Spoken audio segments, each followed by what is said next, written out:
I'm the Tennessee Commissioner to the Military Interstate Children's Compact.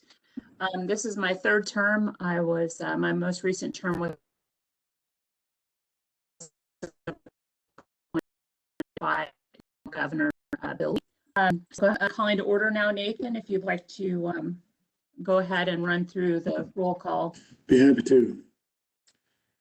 Colonel Bill. I also have Tiranette Johnson Williams, who's I may have to depart a little bit early, so she's my representative as well. I probably should have been able to hear that, but I wasn't. So you have someone else on the list with you? Yeah, I have Tiranette Johnson Williams. She's one of the Fort Campbell slows. Mm-hmm. Yep. Hey. All right. Wayne Brown. Wayne Brown. Dr. John Combs. Yes, sir. I'm here. James Bo Griffin.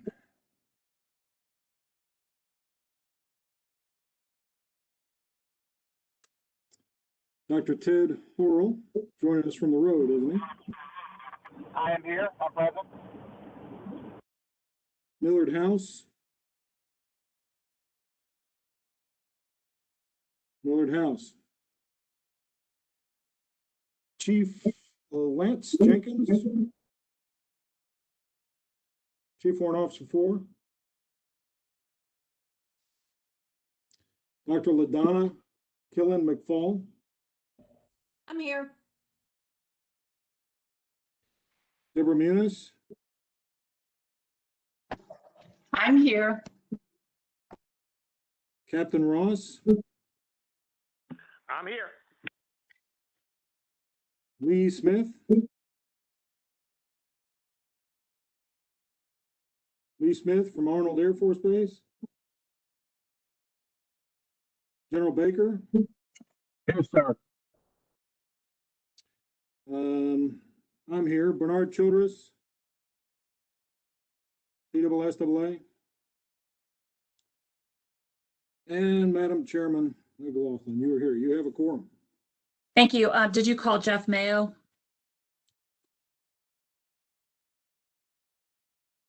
I did not. I'm sorry, Jeff. You here?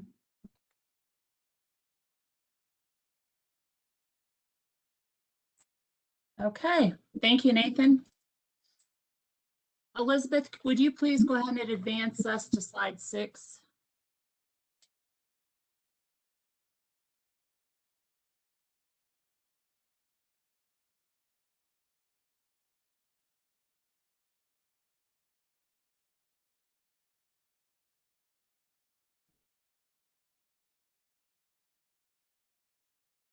I think she'll have to take presenting.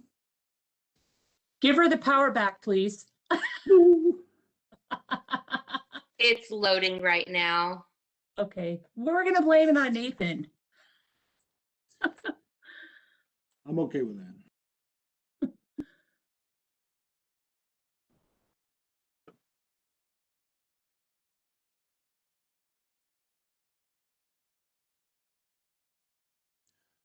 All the slide says is vote to authorize recording of the meeting to serve as the minutes. And Madam Chair, I'd ask unanimous consent the recordings of the previous meeting and of this one will serve as the minutes for the MIC3 Council of Tennessee. I make a motion. Is there a second to accept the official recording of this meeting as our minutes? Second. Who was the second, please? Please say your name. John Combs. Thank you. All right, next slide, please. Okay, well, as things occur, we're, in addition to all the struggles with COVID, we do have some changes coming up to the makeup of our state council. Senator Dolores Gresham retired from the legislature last year, And so I'm currently or still waiting for the governor to replace her as our legislative branch member of our state council. And since I produced this slide deck, I found out that Major General Tommy Baker is now the Commissioner of Veterans Affairs, replacing previous Commissioner Courtney Rogers. So welcome, sir, to our group. Colonel Bell, who's the current garrison commander at Fort Campbell, he'll be PCSing at the end of June, and his slated replacement is Colonel Andrew Jordan.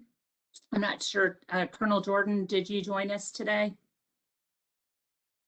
Okay, and then Captain Ross, who he's the commander at Naval Support Activity Mid-South at Millington Naval Air Station. He will be retiring, and he has let me know that his replacement will be Captain Mossberger, and that will occur also around the time of June. So those are our current transitions as far as our state council goes. Hopefully by the end of the legislative session, which is in session now, we will know who our legislative branch appointee will be.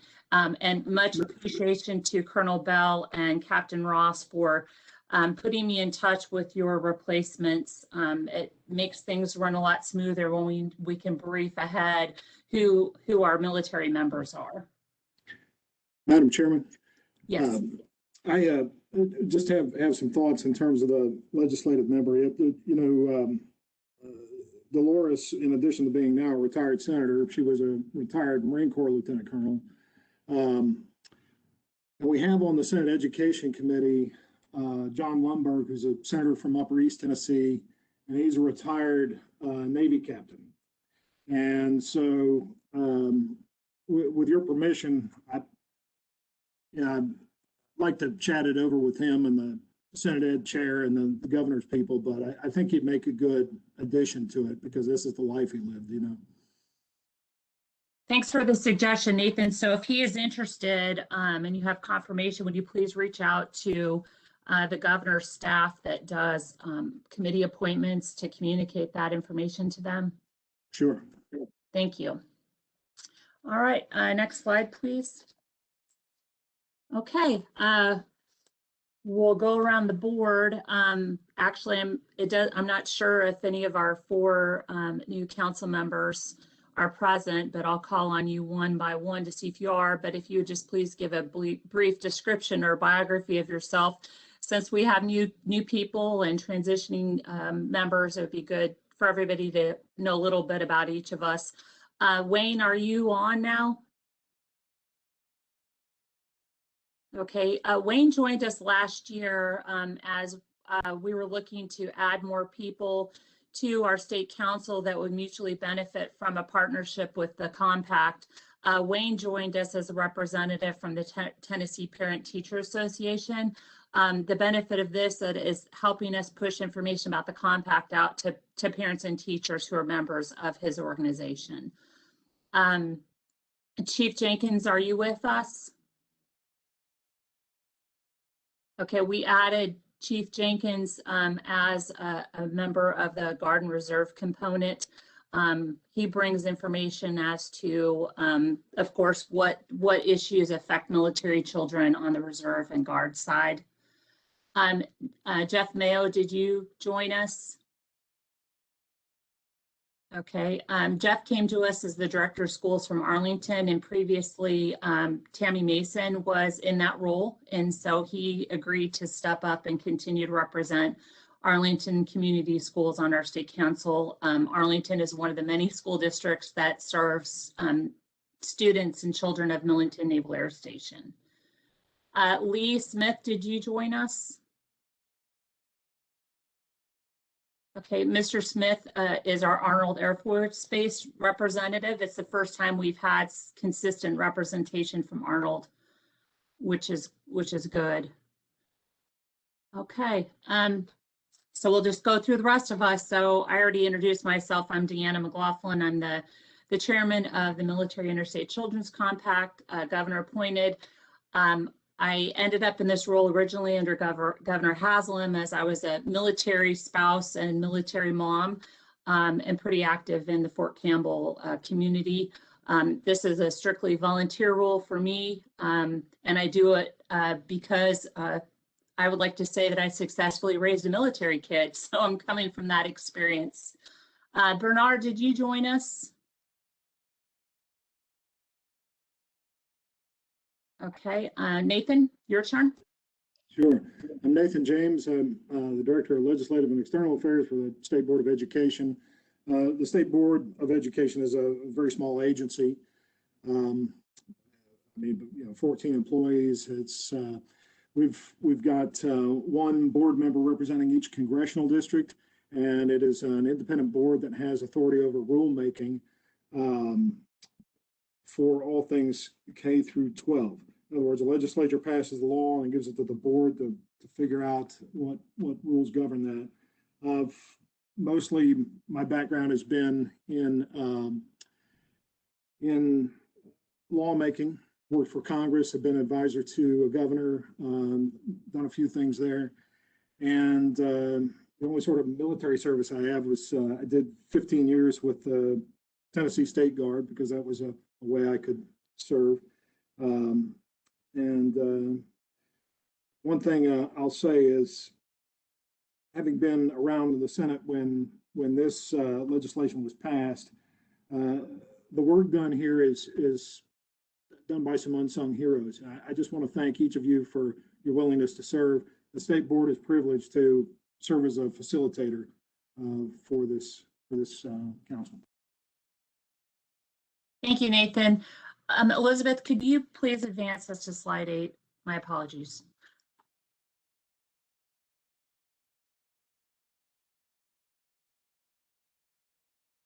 Back one. There you go. Thank you.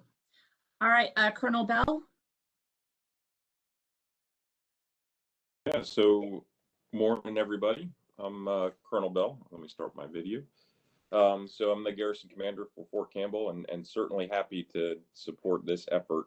I didn't quite know what it was when I started about 2 years ago, but Deanna's been great, and she's educated me along the way, and I appreciate that.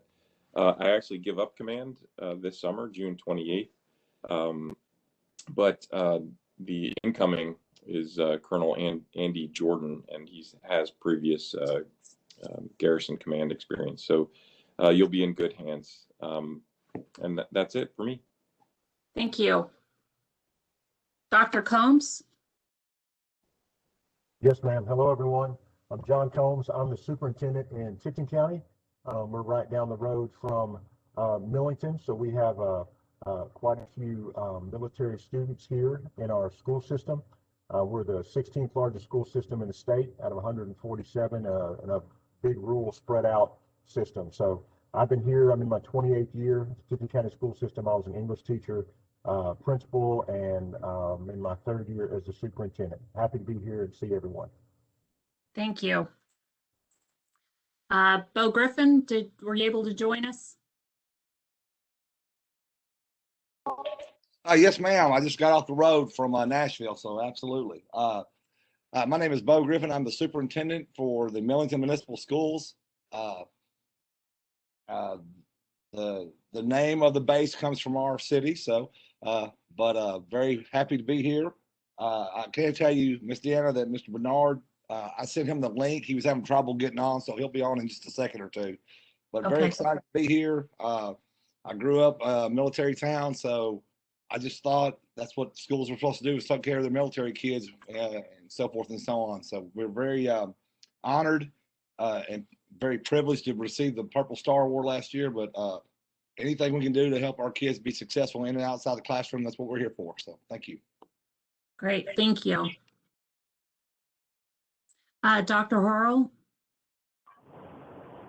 Good afternoon. My name is Ted Horrell. I'm the founding superintendent of Lakeland School System, going into my 8th year in that role next year, and we certainly serve honored to serve a large number of military families in Lakeland School System. We're also very excited that both of the schools in our system have applications in for the Purple Star Award, and we're excited about that. I certainly don't come from a military family, although my mother was Elaine Horrell, was a civilian employee at the Millington Naval Base for a long time. She was the director of the family similar roles at Atsugi and Sasebo bases in Japan, as well as a stint at Guantanamo Bay. So definitely honored to be part of this group. Thank you, sir. Millard House, did you join us? Is there anybody on from Clarksville and Montgomery County Schools? Okay, Mr. Jenkins, did you join us?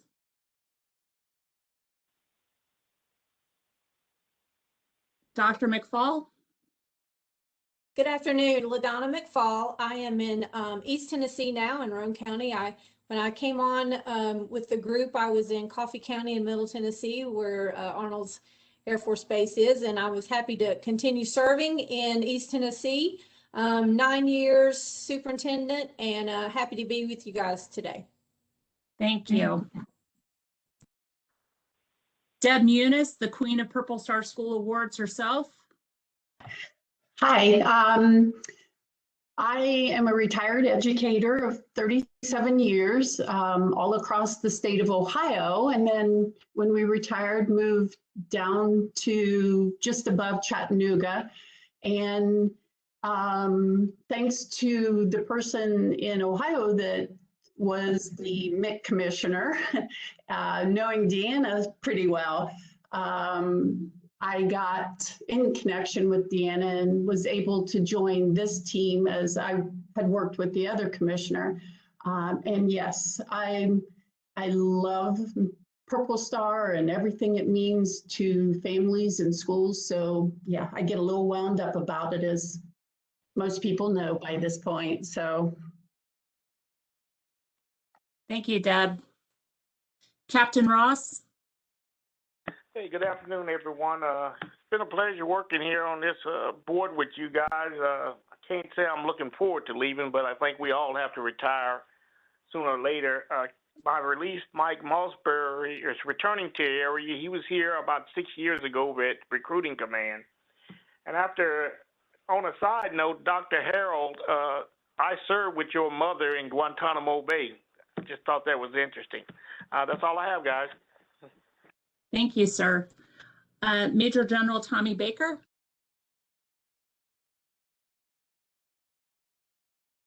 Hey, Deanna, rest of the council members. I'm Tommy Baker. I've been over here at Veteran Services as the interim commissioner since December, and was named as the full commissioner about 2 weeks ago. So coming over from the Tennessee Military Department, been in the National Guard a little over 40 years. We had some exposure with our J9 Family Services division, working with a Youth in Action Council, some different things we did over there. Not much exposure to this council or what the work is. I'm very excited about learning more about the council. I know that helping our young children that are whose parents they serve is a very important thing that sometimes gets overlooked. So I'm very excited to see what this council is doing and glad to be part of it. Look forward to working with each of you. Thank you. Nathan, before we move on, did you capture the 2 other council members that joined us since you called the roll? I did, yes. And Okay. one other thing, but back on the vote to authorize recording of the meeting to serve as the minutes, this is a public body. We're actually going to need to take a roll call vote on that since it's an electronic meeting. Okay. You had a motion and a second, but we never disposed of it. Sure, I'll run through. Okay, Deanna McLaughlin votes aye to accept the recording as the official minutes. Nathan, how do you Vote aye. vote? Colonel Okay. Bell,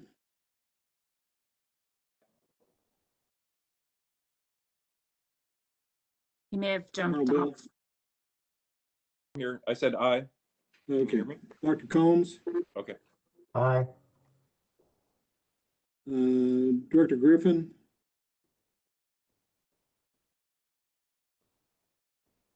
James Bo Griffin, Dr. Horrell, Aye.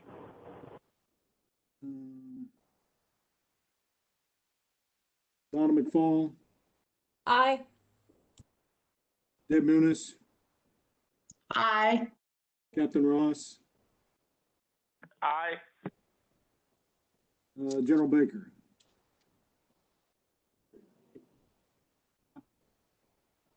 He said aye. General Baker votes aye. Yes, the motion is agreed to. Sorry about that, but with the COVID, there's actually been specific restrictions placed on electronic meetings, and they require these votes. So, Thank you for keeping us legal, Nathan. yes, ma'am. Next slide, please. So we are fortunate in the state of Tennessee to be partners with some of the best school liaison officers I've ever met. And we have Jennifer Lundy at Millington Naval Air Station, and we have Ms. Johnson and Ms. Silva at Fort Campbell. So Jennifer, would you go ahead and just give a brief biography of yourself?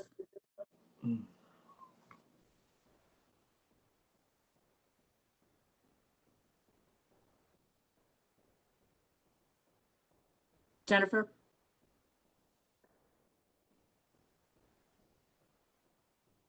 Okay, we'll come back to her. Taronette? Yes, hi, good afternoon, everyone. Like Deanna said, I'm Taronette Johnson Williams. I've been a SLO around the area for 12 plus years, and I have raised my children in the military system and watched many others go through the system as well and been able to assist them. So I thank you very much for having us here, and next we will hear from Melissa Silva. Hi, everyone. I'm Melissa Silva.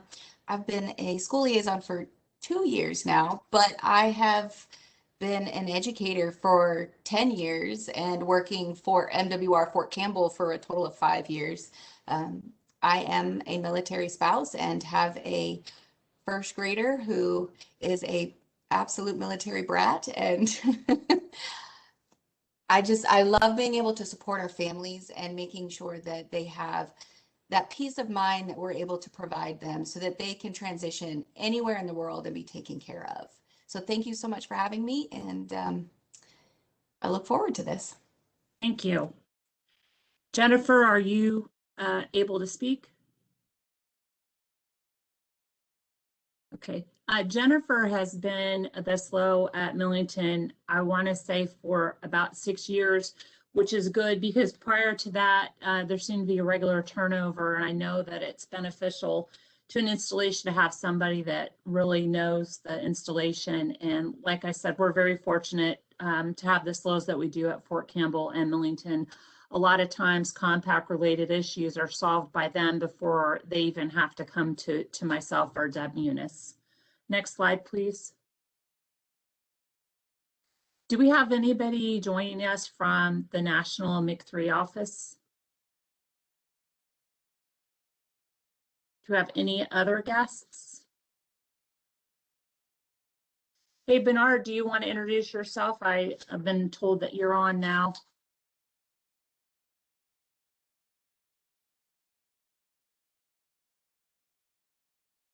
Bernard Childress.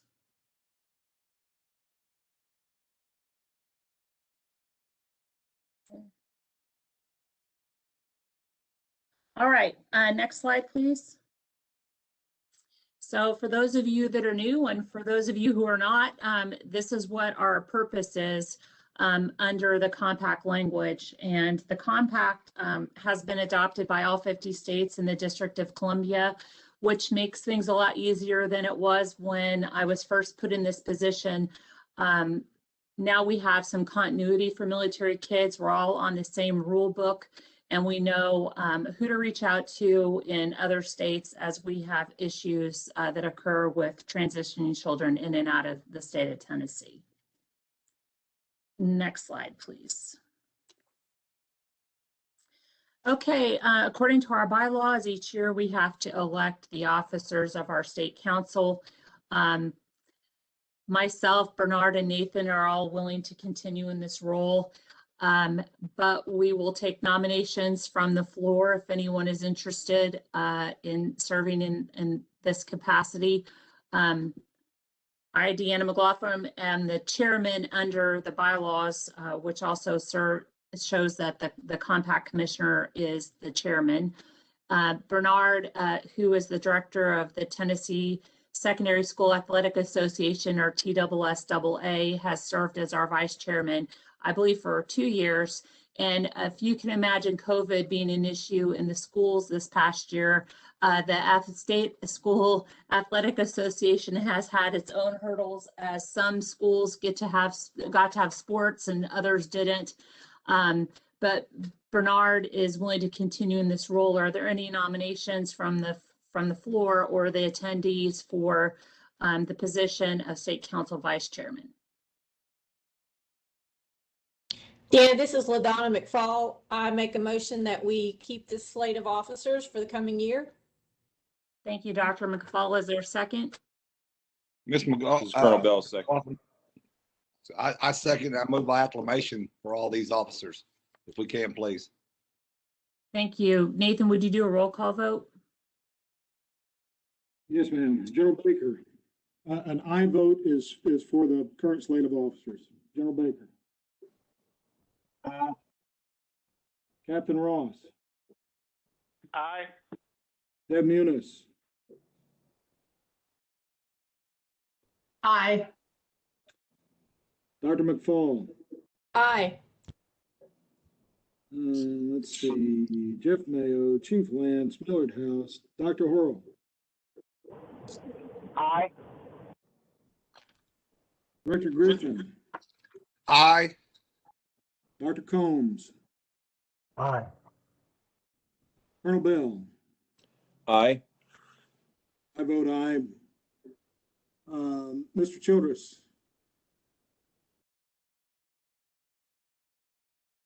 And Madam Chairman McLaughlin. I vote aye. Motion's agreed to. Thank you. Thank you, Nathan and Bernard. All right, moving on to the next slide, please. Turn the conversation over to Deb Muniz. And Deb, when you're ready to advance a slide, just say, please advance slide, and Elizabeth will take care of that for us. All right, perfect. In the past 2 years, we've been working on a project, the Purple Star School Award. And this year, we had our first inaugural class. It was a bit delayed because of COVID.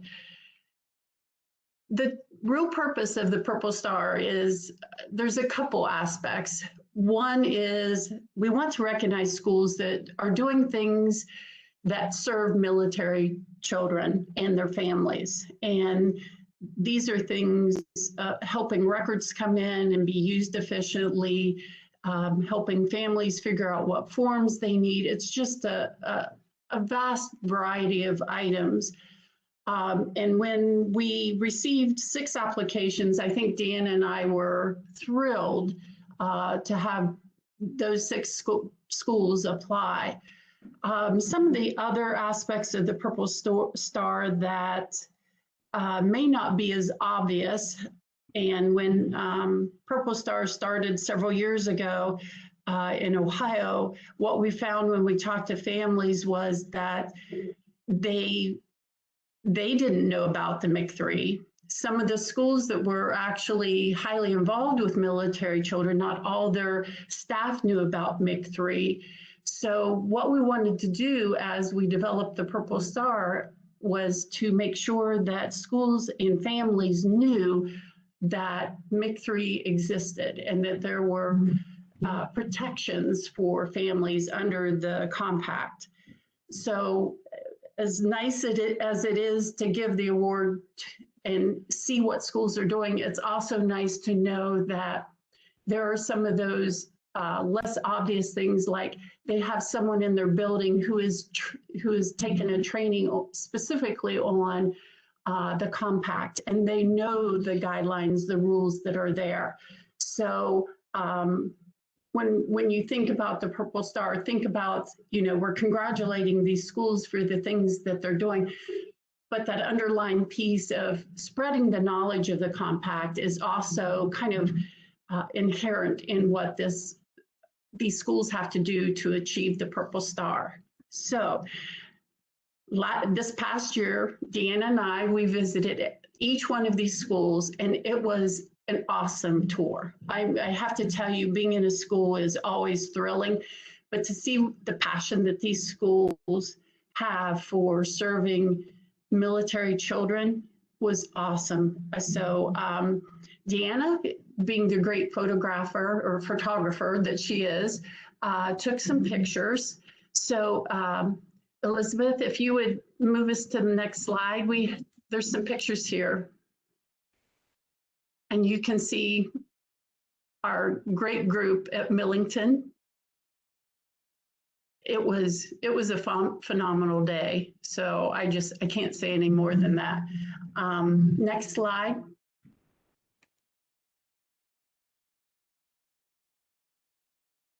And next one. It's the sad thing in the pictures is you cannot see the smiles. And that's the part that kind of bugs me is you look at this and, we all know the mask and being safe, but you kind of miss the smiles. Next slide, Elizabeth. And this is when we were in Clarksville. We went to visit Ringgold Elementary and another great group. There were there's just lots of joy in doing these presentations. Next slide. And here you can see when we moved to Rossview Middle School. Elizabeth, if you'll go on.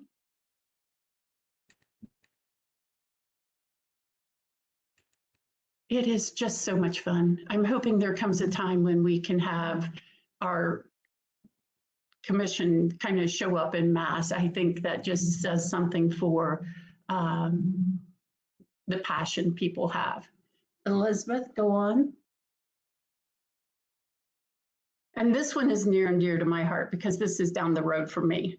There is not a military base near here, but this particular school really goes out for their veterans in the area. All right, next slide. So this year, we went from having 6 schools apply to having 18, which I am thrilled.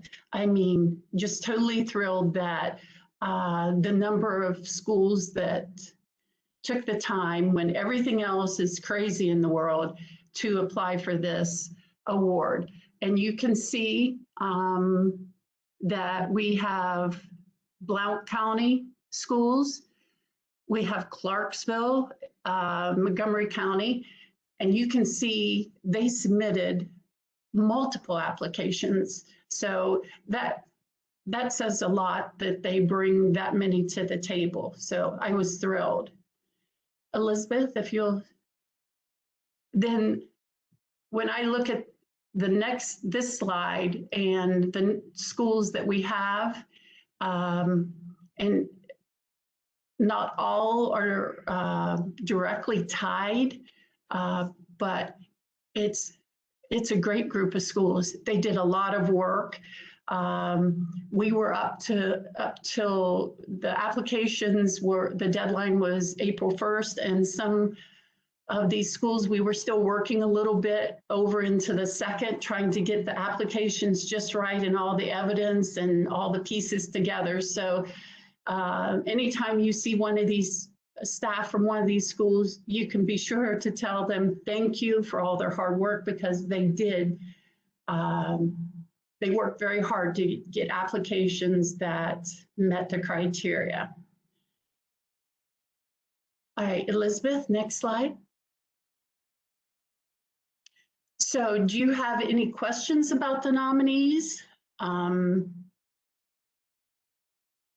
sent out a slide that had the list of the schools. It was an Excel sheet so that you could see, what they had turned in and what criteria they had met.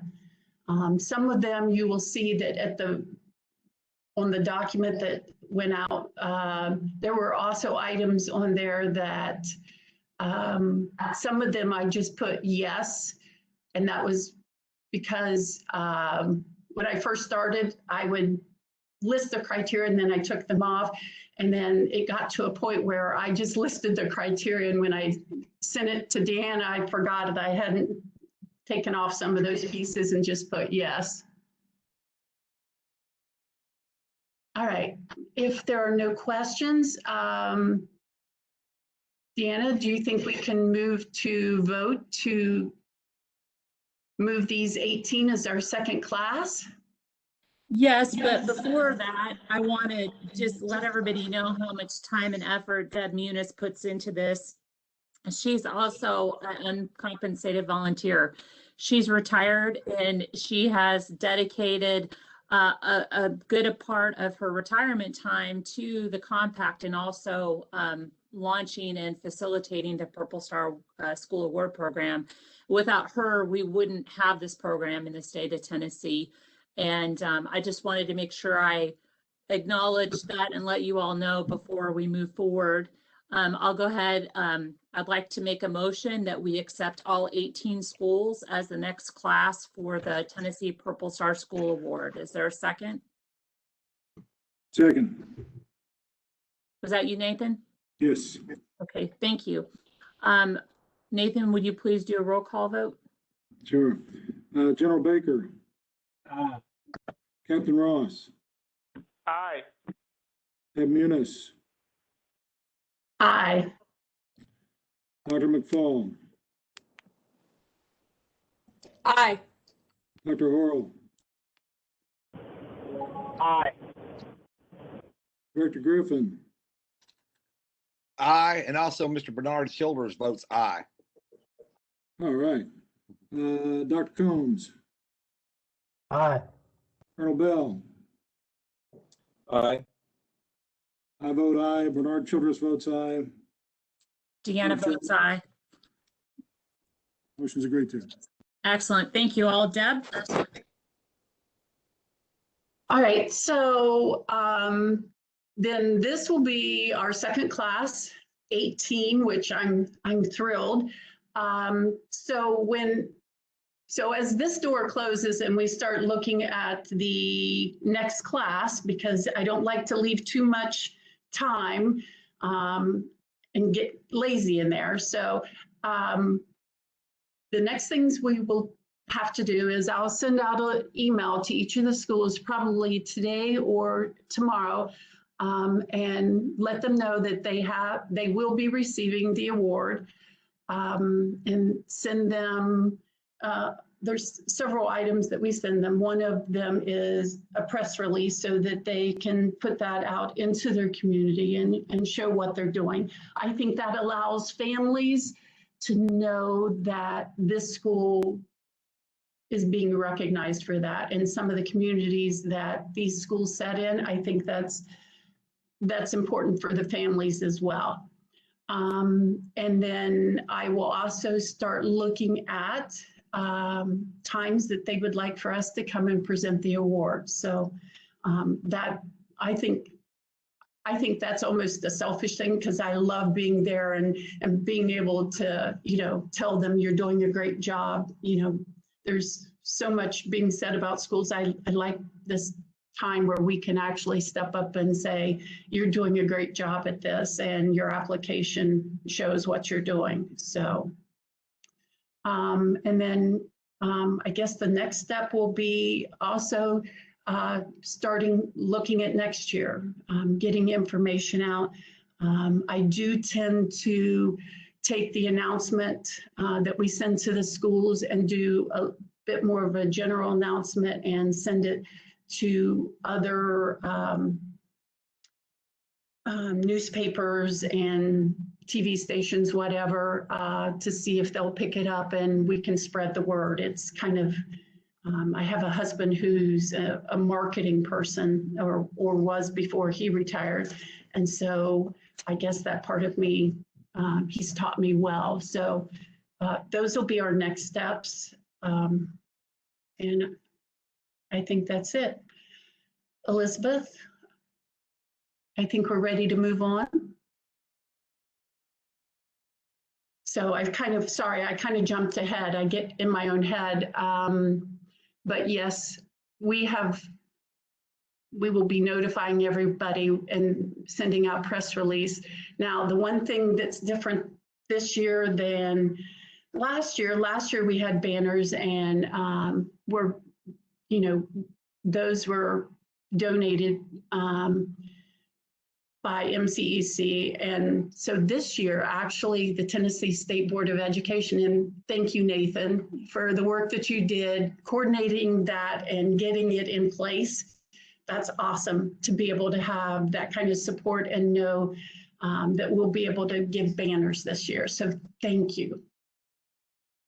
Thank you all for taking care of it forever before that point in time. I mean, she says donated, but a lot of this stuff has just come out of their pockets, for a very long time. And so, yeah, we are able to help financially this year, and that's something I'm very happy about. And of course, Casey from Nathan's department has followed this banner process from design all the way through to the printer and to make sure the materials are right. And so we want to acknowledge Casey for his efforts also. Nothing happens around here without he and Elizabeth. So that's absolutely right. Yes. And it has been such a team effort from your office to support this project. I mean, MIC3 in general, but this project in particular that, watching it kind of grow from nothing into now our second class is pretty great in my world. So, and I think, Deanna, that is all I really have. Unless there's any questions from anybody. Okay, thank you, Deb. Next slide, Elizabeth. So this is where we kind of recap the year. Several of you, I was contacted last year by Fort Campbell Association of the United States Army that they had a book vendor that wanted to donate thousands of books to military children. And they reached out to me as a mechanism to do so in the state of Tennessee. Well, after we got it all figured out, some school systems picked how many books and what books and all that. The company had overwhelming response. And so we were only able to deliver the books to Fort Campbell MWR. But I did speak with the new chairman of the Fort Campbell, Kentucky AUSA organization. And he is working with that publisher or book supplier to try to make it happen this year. So if you are one of those school systems that was on the list for last year, once I have that information, I will reach back out to you so that we can make that happen. Next slide, please. So the hottest issue of this last year was COVID. There were some issues because of the timing of it all. There were several military service members who had orders to go somewhere else, and then stop movement happened. So we were looking at some transition issues with children. And the solution that we came up with in the state of Tennessee that seemed to work and was adopted by some other states was for the children to remain in their sending school or the school that they just transitioned out of virtually. And then once their military service member parent moved on to the next duty station, they would be enrolled at that new school.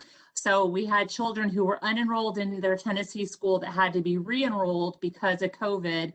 And fortunately, the schools that we did approach about this were very understanding. And with everything else going on, they made that happen, and that it ended up being great. So other issues, of course, were with not just military children, but all children were socialization issues.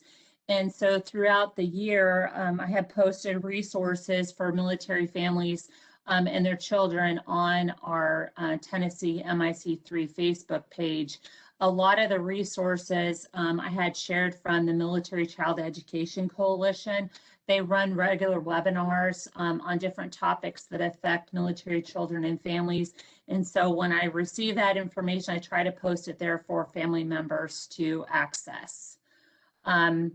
And one takeaway from the COVID experience was that probably for the first time in a long time, military children and non-military children were all experiencing the same issues with COVID, not being able to participate in sports and activities in school, and a lot of virtual learning. So if any good, I think, came out of COVID, it literally did level the playing field for military children, being treated the same as all children in the state of Tennessee. Next slide, please. Class ranking is an issue that was a hot button issue last year. It still is a hot button issue this year. As promised, I did take this issue to the national organization at our annual business meeting last year, and I was the minority in this situation. The majority of the other commissioners in the national office don't think that this is an issue that's specific to military children. That doesn't mean that it isn't an issue, but I think next steps is that I may look at partnering with a state senator and state legislator to see if we can't do something on the state level to address this situation. I know it's very difficult for military children to transfer school systems as much as they do. And when they're in their high school years and they end up, being a 4.0 or plus, regardless of all of the transitions they had, I personally, Deanna McLaughlin, the person, not the commissioner, feel like it's a disservice to that child who has worked very hard through all of the transitions and changes in their lives to be successful in school and not be able to be ranked accordingly. So I'm off my soapbox now. Deanna, one of the issues there, we've discussed this in the past, is our 93 to 100 grade scale. It's our 7-point grade scale, where other states have 10-point grade scale. And that's something that's, actually set in law. I know there was a bill introduced again this year to stop it, or to change that to a 10-point scale. But, several of the newer members on the House side didn't want to do that. So I don't know. It'll take a lot of focus on it, I would say, to get that changed. Thanks, Nathan. So just so you know, I'm still going to work on that. Next slide, please. So last year, even though this isn't a compact specific issue, it affected military children. Before COVID shut things down, the state legislature was looking at waiving the fee to military service members when it comes to, no, I apologize, this is this year's. My state senator, Bill Powers, is looking at waiving out-of-state tuition for military service members' dependents when it comes to college. And so I checked on this last week, and it's still at committee level, unless, Nathan, you have heard of anything else about it coming up for a vote. No? Oh. Get over here to unmute. There's no companion bill. Yeah, last time I checked, it hadn't moved. Well, no, and it couldn't move because there's no companion bill. And yeah, at the federal level, you can start a bill in one house and have it moved to the other. Tennessee has a dual introduction system. And so until there is a House bill that corresponds with Senate Bill 387, Senator Powers couldn't move this. So he'll have to get a House sponsor, but it could happen next year because this is only the first year of a 2-year General Assembly cycle. Okay, thank you, Nathan. Next slide. Okay, this is what I was referring to earlier when I forgot what page I was on. But last year, a bill came up that would allow or waive the residency requirement for military children to be eligible for lottery scholarships and also fees for dual enrollment courses when they're in high school. And when things got shut down because of COVID, it didn't move past that. But I did speak to Senator Bill Powers and also State Representative Curtis Johnson, and they're going to try to bring this back again next year. Next slide, please. Okay, every year I like to show you all what our stats are in the state of Tennessee when it comes to impact aid and population of military children. So this is the breakout of where impact aid went in the state of Tennessee. This was also on the slide deck that I emailed you all, and this whole slide deck, thanks to Elizabeth, is posted to our website for future reference. Next slide, please. Okay, this is the breakout of how many military children are in our state by branch. And for people who are new to Tennessee or not familiar, but yes, we do have Coast Guard, and it's not just the recruiting branch. If you haven't been to Land Between the Lakes, there is a Coast Guard station on the Tennessee side there, and they manage the buoy system on the Tennessee River. So next slide, please. Okay, and then this slide has a breakout of by school system. And Clarksville Montgomery County Schools, of course, has the highest. A few years ago, the way that the population of Fort Campbell was considered was based on where they were stationed. And the rule changed as far as the compact goes to where they reside, which lined up with where the military service members were paying taxes.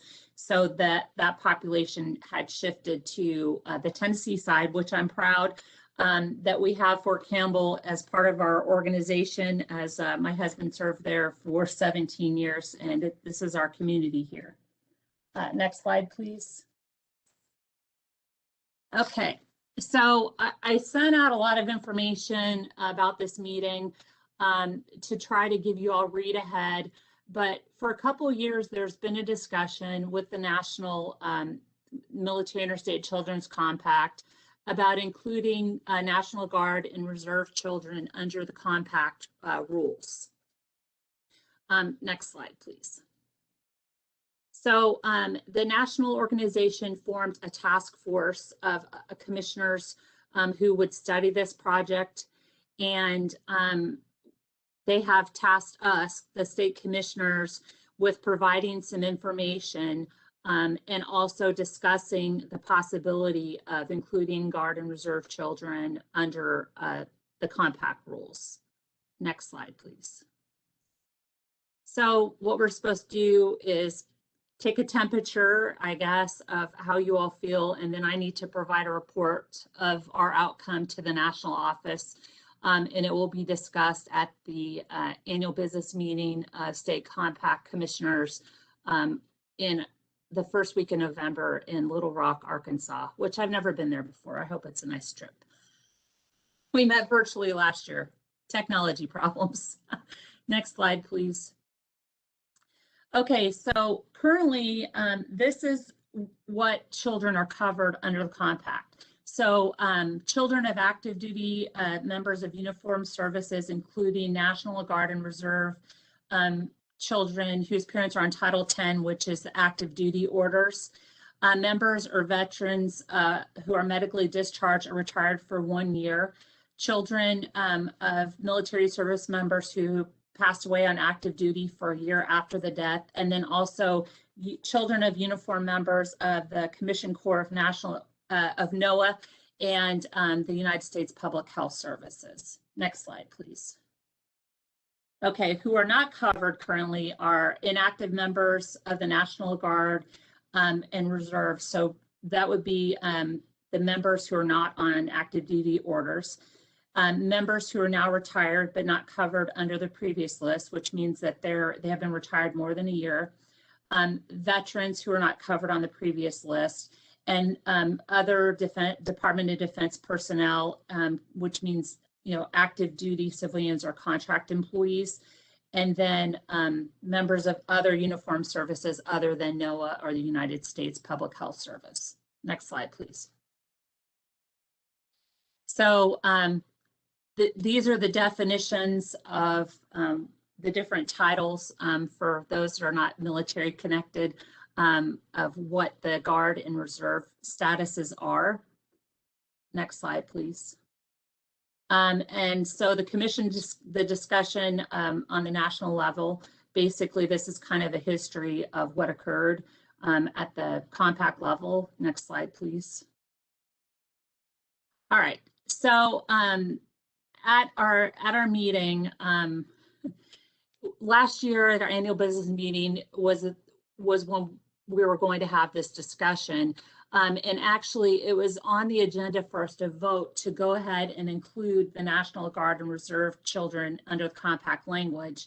And my concern was I had not had a chance to vet this with you, the state council, and also with the state of Tennessee, who would possibly be expected to pay more dues to the national organization than we do now. Currently, our dues are based on the number of military children who reside in the state of Tennessee, and it's active duty military children. And it was at a rate of $1 per military child, and a dues increase was passed at the national level to $1.15 per military child. And so we are currently paying $12,903 annually to the national organization. That comes out of Nathan's department budget. We in Tennessee do not see a dime of that money. That all goes to national.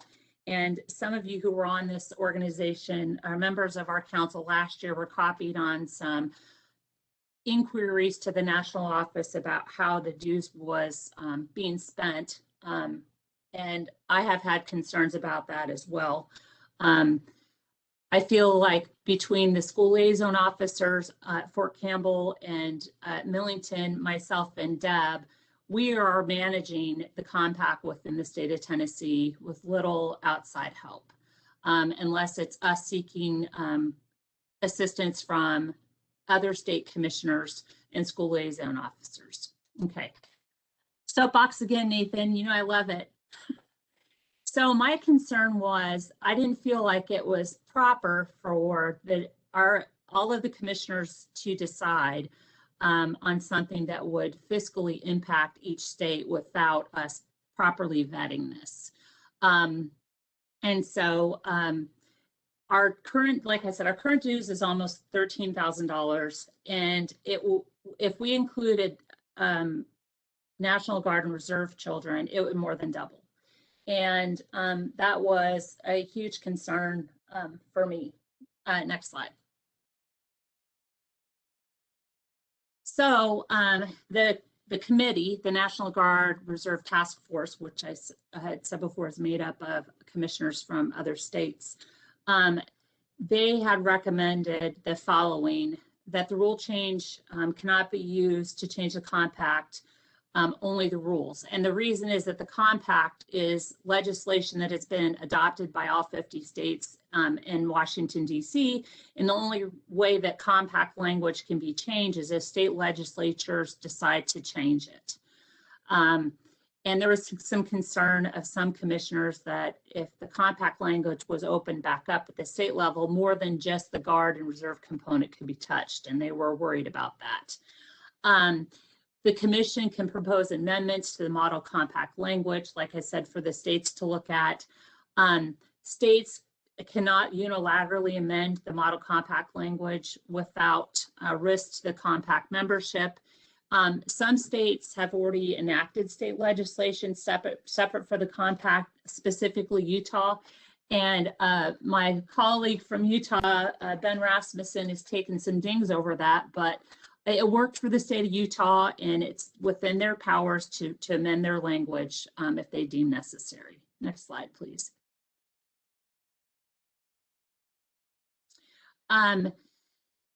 This is a continuation from before. So there's several military support organizations that would assist us, the Military Interstate Children's Compact, with any effort to expand the language. And some of those are listed. Next slide, please. So the outcome from the annual business meeting was that the overall consensus was that the commissioners appreciated the work of the task force. Several didn't feel comfortable adopting the recommended language, and I was one of them for sure. And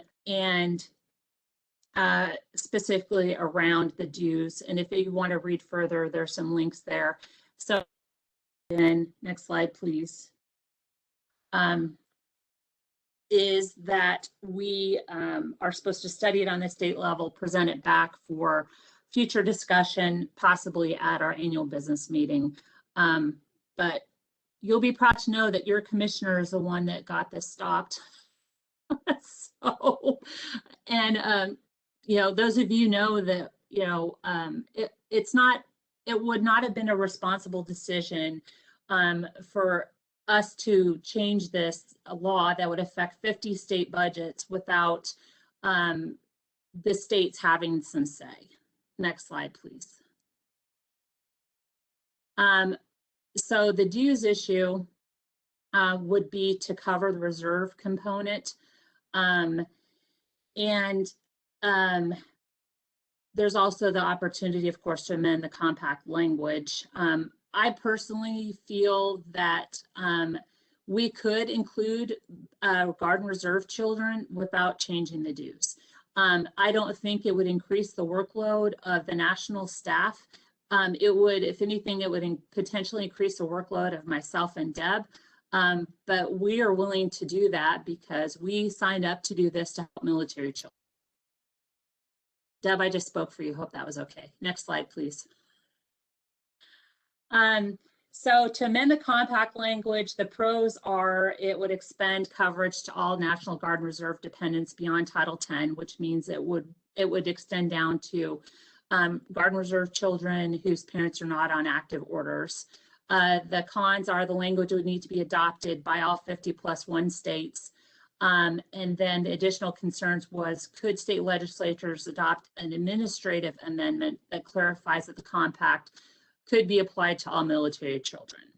Nathan, is that an option in our state? I've never heard that language before. The other thing to keep in mind is that interstate compacts also have authorization from the U.S. Congress. Because, you know, after the war between the states, they thought it probably wasn't a great thing for states to get together and form little coalitions on things within the context of the federal union. So there's also congressional sign off, and getting Congress to agree that the sky is blue is a fairly challenging undertaking. Thank you. Next slide, please. The other option is to amend state codes outside of the compact. So states could choose to do this independently, would be in effect immediately upon passage, would not increase annual state dues as it would be outside of the compact. The cons would be that the rules would be inconsistent across states unless all states did the same thing. And examples of language that was created outside of the compact were Arkansas and Kentucky. Next slide, please. A third option is to create an enhanced compact. So basically, it would include language to extend coverage to reserve component families, and the enhanced and the original compact would be binding on the states that joined the enhanced compact. The current compact language would bind states that choose not to join. An example is the Nursing Licensure Compact Commission was able to do that successfully. Pros are states that wish to join the enhanced compact could do so, but no state would be required to. And the cons are that the enhancements risk could become too broad, and there we lose consistency. I can tell you, as somebody that does this on the side away from my day job, it's so much easier when things are streamlined and we all know what the rules are. And I know that that is also the same for the ladies that are the school liaison officers, who it is part of their job to know right off the bat that everybody's following the same rules. Next slide, please. And then the fourth option is to adopt a memorandum of agreement. And basically that would put things in place, but it would be developed by the national office, hopefully with the input of all of the state commissions. Pros are would avoid compliance issues, and then the cons are that it could be canceled at any time what and may or may not have an expiration date. Next slide, please. And then the final option is to not take any action. Keep it the way that it is. Next slide, please. Okay, so I guess I'm looking for guidance from you, the state council, as to what your preference is. Nathan, I think probably the best way to do this would be to maybe do a roll call and ask each council member what their preference is as far as this goes. My recommendation as your state commissioner would be that we go ahead and include Guard and Reserve children regardless of the status of their parents, and we not support a dues increase. So that's my recommendation. Madam Chairman, I think this needs some discussion as well. Sure. I understand we're over time, but so, I mean, the dues wouldn't go to 26,000 unless this became part of the compact, right? Right, So, I mean, but because we vote to take a position doesn't mean that the state of Tennessee begins allocating an addition, doubling the dues on an annual basis for an initiative that has not yet been agreed to by the other states, right?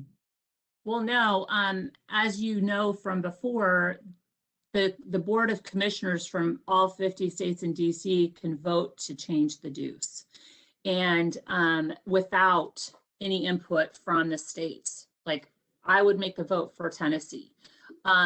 So that's why this discussion is so important. We, the state of Tennessee, because of the compact, we can't say whether we would pay dues or not. It's part of the language. We're bound to that. So that's why the national organization is looking for input from the states as to what we are willing to do.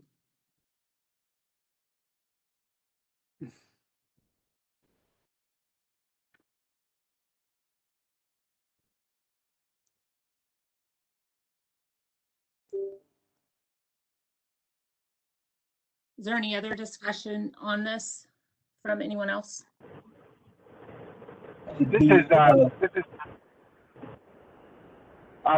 Ted Hall. I did want to ask a question. This is probably more for the members of the commission that serve in the military, or even I guess families that have done what this commission supports. Is there a sense of equivalence?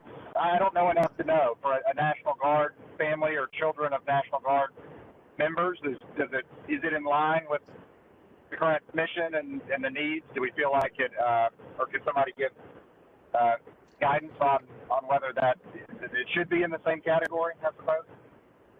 Okay, so some examples of where this would be beneficial is there have been instances where Guard and Reserve members from other states have relocated to Tennessee because they changed their job with the Guard and Reserve and they come to the state of Tennessee. But they're still a part-time military service member. So in that situation, their children would not fall under the compact. There's also situations where Guard and Reserve members who are not full-time Guard and Reserve members may transfer from one Guard unit within the state of Tennessee to another Guard unit in the state of Tennessee. And again, they would not fall under the compact in those situations. So those are the two big examples that I am aware of where being part of the compact would be beneficial to those military children. And I saw General Baker nodding his head. Do you have anything to add to that, sir? Well, I would just add, Deanna, you hit a couple of points there that are critical. And I think another layer of that is our full-time force, which between Air and Army represents 34,000 members. They also move around quite a bit, and they relocate many times, especially toward the end of their career in different areas of the state. And sometimes it does require a move on their behalf. I think also a point that may be beneficial to the compact or council is the slide you showed think you had about 460,000 National Guard Reserve children here in the state, if I recall that number correctly. And more of that, where you may now have majority of your impacted counties in and around Burlington, in and around Clarksville, in and around Arnold Air Base, third Oklahoma. This would create an immediate constituency in every county in the state that could be affected by this council. So I think it gives your council a lot more leverage in terms of trying to get legislation that's favorable to the military children as well. So I think there's really some positive impact in looking at doing that. Thank you. Thank you. Anyone else? Thank you both. Thank you both. That was helpful insight. Thank you. Okay. All right, Nathan, where do you think we should go from here? I couldn't understand a word of it. Unfortunately, on this end, I just General Baker was entirely garbled. What he said was that in addition to the examples that I mentioned, there are other examples of where military children who have Guard and Reserve parents are not covered, and he sees the benefit in that. Yeah, I'll tell you, I'm certainly in favor of that. I do know this is an interstate compact as opposed to an intrastate compact, and that's one of the points I think one of your slides made earlier. So if you're assigned, you know, from an Air Guard unit in Memphis and you're moved up to McGee-Tyson, how would that assist that family, because it's not an interstate move? Because the rules under the compact would apply to that children as far as enrollment and course placement. Right now, they're not protected. They're not guaranteed they'll get to be enrolled in the same or placed in the same courses in their receiving school that they were at in their sending school. Also gives them the, does that make sense? Yeah, so like for instance, if say we had 2 Air Force bases in Tennessee and somebody was on active duty at one and they were transferred to another, as it stands right now, it wouldn't cover them either because it's not from one state to another. Is that correct? Right, but I don't know I personally don't know of a situation where that has happened. Yeah, I'm sure it happens in Georgia and other states. Yeah, I think I'll second your initial motion. I think we'd go straight to a vote. Okay, so I'll reiterate the motion. The motion was that we in the state of Tennessee are in favor of adding all Guard and Reserve children under the compact rules without a dues increase. So that's my motion. Nathan, you agreed to second it? I do, yeah.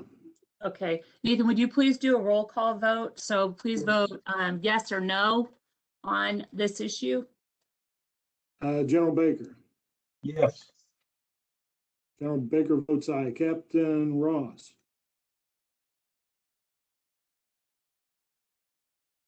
Captain Ross. Deb Muniz.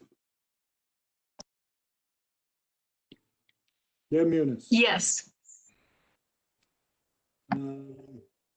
Dr. McFall. Yes. Dr. Horrell.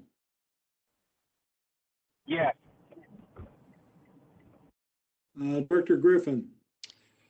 Yes, and Bernard Childers votes yes, sir. Dr. Combs. Yes, sir. Colonel Bell had to step out. I vote aye. Assume the chair does, and the motion is agreed to. Yes, Taranette, are you voting for Colonel Bell?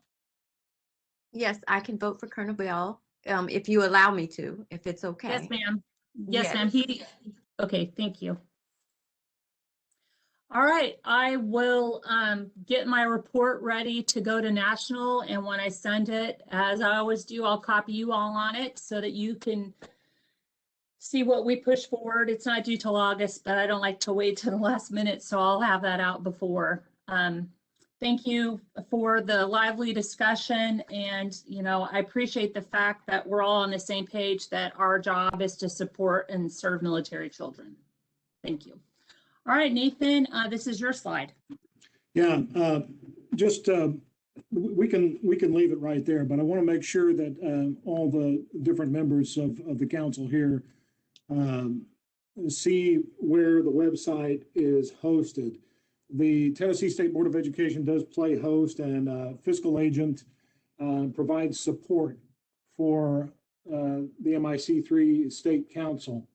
Our website there is tn.gov/SBE, as in State Board of Education.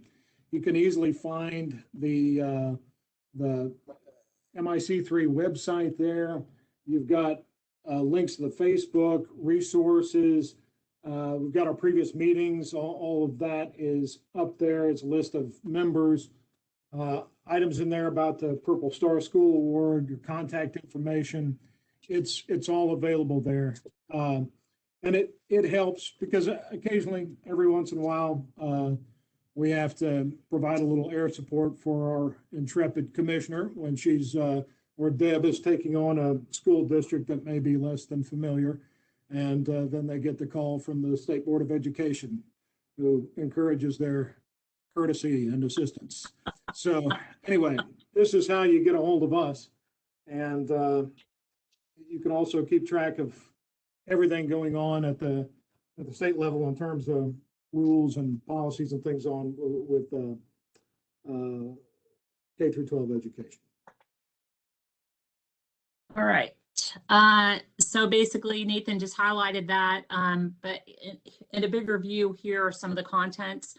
I know it's beneficial when I speak with a school. First of all, let me just give you a quick rundown.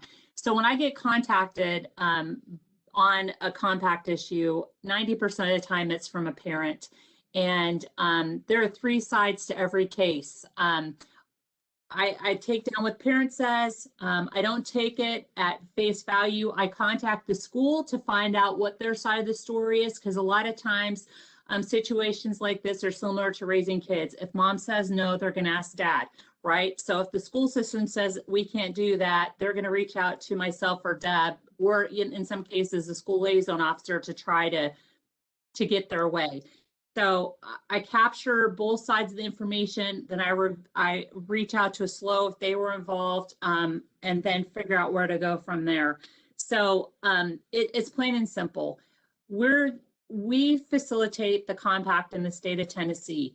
It's outlined. We know what we can do and what we can't do. In some cases, there are situations that are not compact related, but it's for the military child in the end. And a lot of times myself and Deb and the school will try to make some concessions for the military child, although we're not obligated to do so if it's not the compact language.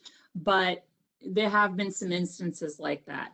So a lot of times when parents reach out, they don't know what the rules are. So this website allows me to send them the rules, the actual state statute of the compact language, and other resources so that they have that.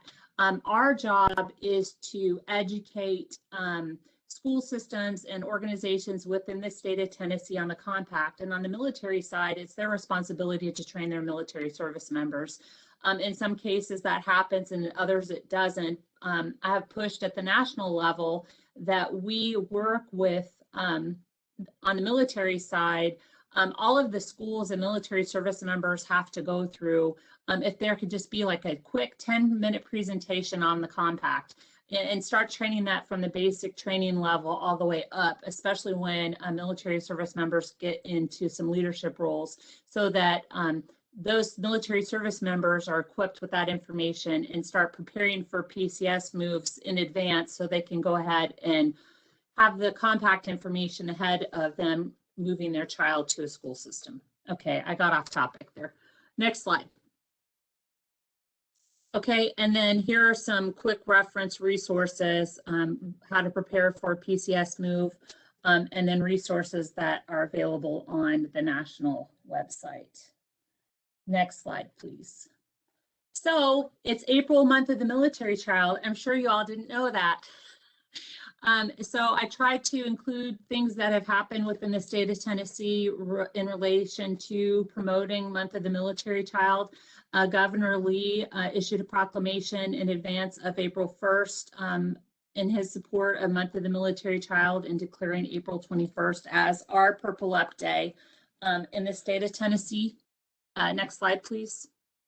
The mayor of Clarksville did a proclamation, and I was allowed to go to the meeting where they're not having public attendees yet, but of course Clarksville is the home of Fort Campbell, and Fort Campbell has military service members for the Air Force and the Army side. Next slide, please. I did the same thing at the Montgomery County Commission. Next slide. Fort Campbell MWR had their Purple Up Day. And these are things that I've received from different people throughout the month. The England sisters, they're adults now, but they still celebrate Month of the Military Child, even though they're adults. And one of the sisters made her hair purple, which hopefully her professional job allows her to have purple hair. Mine does not. Next slide, please. This is the list of events that Fort Campbell did. And Taranette, thank you so much for sending this to me. All of these things have been shared as I receive them on our Facebook page. Next slide, please. More things from Fort Campbell. The commissaries across the system sponsored a coloring contest, and the winner gets their design on a commissary shopping bag. And for those of you who are not military, the commissary is the military grocery store where I visit every Friday afternoon. Okay, next slide, please. This isn't the actual picture that I took, but because I knew our Purple Up Day was after I published the slide deck, but Montgomery County and Clarksville, Tennessee has a bridge that they change the color of lights for different organizations. And so last week was our day for the bridge to go purple. And I'll just tell you, I got down there and the lights were blue, and I waited for the sun to go down. Like, I didn't know if it was my old lady eyes, like maybe it was purple, but I couldn't tell. And when it was dark, they were blue. Fortunately, I had the the cell phone number for the PIO for the county. I texted her, I'm like, Michelle, the lights aren't purple.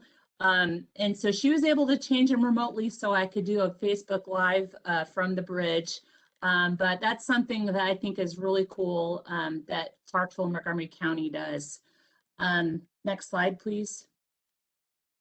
Okay, I didn't get the pictures in on the slide deck, but Bridgestone Arena in Nashville, which is the home of the Nashville Predators, they also had purple lights on their building last Thursday.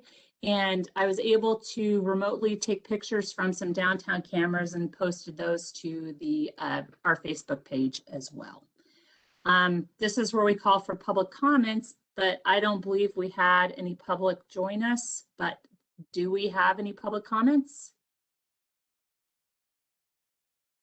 Okay, next slide, please. Okay, open discussion.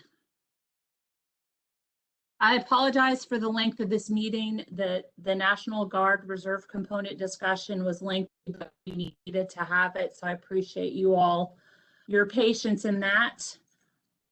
Anyone have anything else? Okay. Thank you all so much for your participation. Oh, I heard somebody. Go ahead. Oh, yeah, I just want to say thank y'all so much, you and Miss Debbie, for everything. Y'all support is so greatly appreciated. I know from all the other superintendents, but it's just been a real easy atmosphere to work with y'all, and thank you for that, especially during these fun times we've had the last 22 months. So thank you. Yes, thank you. I know that you all in the schools have had more than your fair share of work, and you know, I have friends who are educators in other states, and just the horror stories I've heard from them, what they've gone through. You all took it and figured out what to do and rolled along. And I know it's been challenging, but I'm so grateful that Bo, Deb, and I were able to come visit you in person. And when we went on this Purple Star School tour, Deb and I had never met in person. We've just been like phone and email friends. And when we finally got to do the Purple Star School tour, we got to meet some of you and also each other, which was really fun. Any other open discussion? One thing, I'm speaking for Mr. Bernard Childers. He said, on behalf of the TWSAA, they are absolutely awesome talking about y'all and working with them. So thank you so very much. Thank you, Vice Chairman of the State Council, Bernard. And his voice, Bo. All right, well, thank you all so much. Captain Ross and Colonel Bell, thank you so much for your service to our organization and to our country. And when you do have your changes of command, I wondered if you would include me in the invitation in a small chance that I would be able to come to your ceremonies. All right, I'll entertain a motion to adjourn. It's 1:28 p.m. Central. Oh, nice. Go Navy. Yes, okay. We're all on the same team. Go America. Okay. That was for Captain Ross, sorry. Okay. All right. So I'll entertain a motion to adjourn. So moved, Bo Griffin. Thank you. Is there a second? Second. Nathan. Can we all say aye on this one, Nathan? Aye. Aye. Aye, aye. Good work.